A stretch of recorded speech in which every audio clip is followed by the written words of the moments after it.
So Kevin Jones back at the 2.5K EE Platinum Satellite at the Bearded Dragon, and I'm here with the top seed going into top 8 after the 7 rounds of Swiss, and this is Joe Brennan. Good to see you, man. See you crushing it again. You actually won the vintage main event at EE5 Baltimore last fall. An awesome mentor deck, right? Jess guy, man after my own heart. But yeah, so what are you working with today? It's Sultai Delver, right? Yeah, Bug Delver. I don't like a lot of cards that a lot of people play, like True Name Nemesis and Tarmogoyf. Sure, so sure. I don't play any of those cards in my deck. It's just I think Tarmogoyf's definitely on the downswing in its effectiveness. I think that the windows for it to be good have kind of closed, and I think that Fatal Push has made it. There's a lot of abrupt decays. I do just have everything like insulated against 1-for-1s, like you have Leovolds and stuff, right? So they replace themselves and whatever. Yeah. And you have Strix's main or no? No, I have 2 Strixes in the board. I have a main board Sylvan Library, though. And the Gurmag Angler? 2 Gurmags, yeah. And a main deck click? Yeah, my creature base is 4 Delver, 4 Deathrite, 2 Snapcaster, 2 Gurmag Angler, 2 Leovold, and 1 Vendilion. Oh, 2 Snapcaster. That's interesting. I like that a lot. Have always worried a little bit about Snapcaster and strategies that don't have Lightning Bolt, because you always have that cash out option. But so I've seen Snapcaster struggle in certain Sultai strategies, but I like it because you have some added spice, right? In Divert, right? Yeah, well, I play 1 Divert and 1 Misdirection. I I don't like really that. want 6 pitch counters. It seemed like too much card disadvantage. So Yeah, so one that you can use a little differently as a like a little option to to cash out well, it's kind of like a reaction to a lot of people playing True Name Nemesis, so you can divert an Abrupt Decay onto their own True Name Nemesis because you're not the controller of the spell. And you can also divert a Hymn to Torok, play or draw at 1 mana, and you can divert an Ancestral Visions. I got to misdirect an Ancestral Visions earlier today in a game that I would have had no business. never win anyway. Yeah, that's awesome.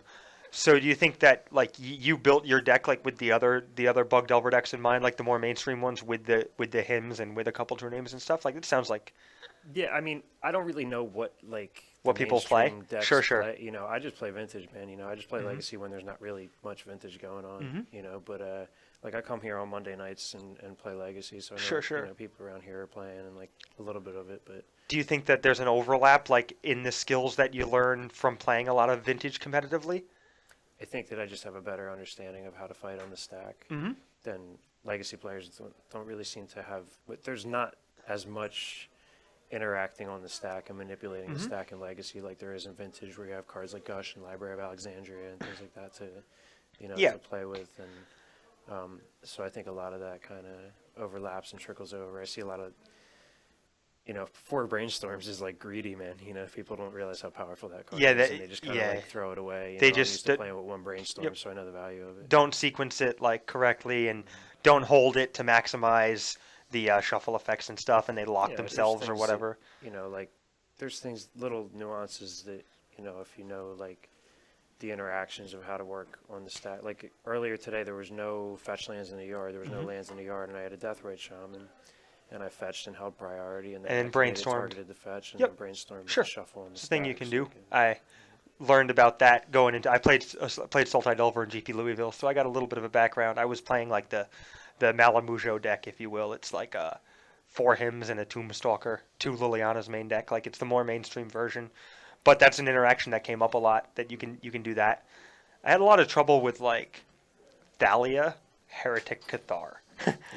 Maverick decks and stuff like that. I have 2 basics, so that helps a lot. Oh wow, yeah, no, that definitely helps a lot. I had 0 basics.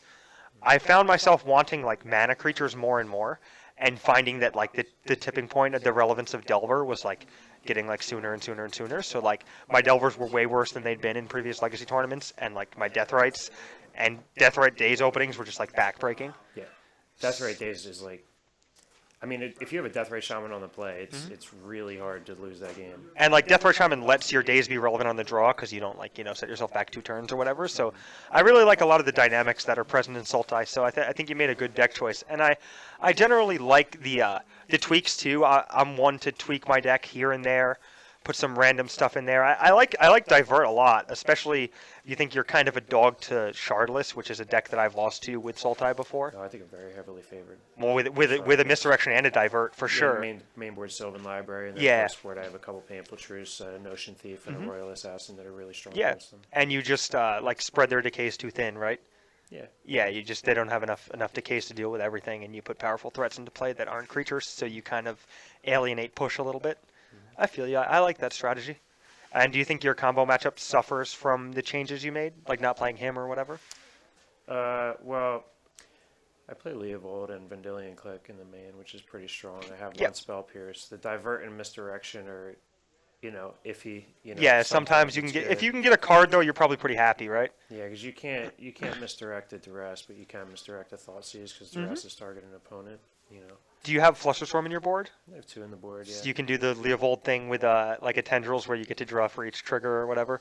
Mhm. It's pretty interesting. I think it comes up very, very rarely, but it is a thing that exists. So A lot of interesting. times against like the blue base decks, they're going to go into like an Empty the Warrens kind of plan, and I have like an Engineered Explosives and a Marsh. You board that Cache in that too? bring Yep. as well. that makes sense. I like that. I think that blue decks not sideboarding with empty in mind is a huge pitfall for a lot of legacy players.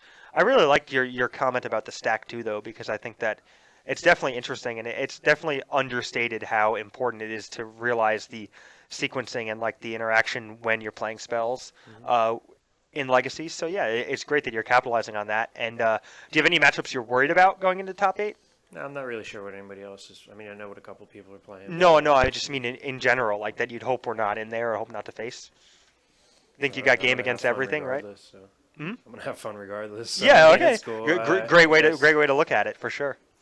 I don't know. I mean, I think I have a pretty good handle on every matchup. I don't think like Storm is probably the worst matchup, and even then, it's not. I'm not like a huge. Do you have discard main deck? No, I have no discard. No discard I main want deck? reactive spells in the Leovold deck as opposed to proactive spells. Makes sense, and then like you can draw them off your Leovold and they're still relevant or whatever. Right. Like, I'd much rather have a Spell Pierce in hand when somebody Yeah. gets my Leovold. Then or a like, Thoughtseize. Then a Thoughtseize to clear the board Yeah. away first because I get that additional card. Yep. That way you beat the top of their deck, and like you're less likely to. Like, you draw Thoughtseize off a Leovold trigger, it does nothing. You draw Spell Piece off a Leovold trigger, you might have just won the game. Right. Because you got a free Divert card, and a and you stop them, Misdirection, and you get another attack, and whatever. It also works well with the Divert and the Misdirection. Yep. I get to draw a card and then divert it back to their own threat. Or It facilitates your pitch counters, too, because it gives you an extra card to pitch, and, like, you don't go down as far as you would normally. It lets you, like, pick your spots to force in fair games, because it mitigates your drawback a little bit, so I like that, too. Click is really nice with Leovold in play too. They just don't get to draw. Yeah, just get them. All right, well, Joe, I really appreciate you stepping into the booth and talking to me. Good luck in top 8 for sure. We'll try to get you on there again. Keep banging it out with the Delver. Thanks. There man. you go. Take care. Take care. This is Kevin Jones signing off from EE 2.5K Satellite at the Bearded Dragon. Thank you.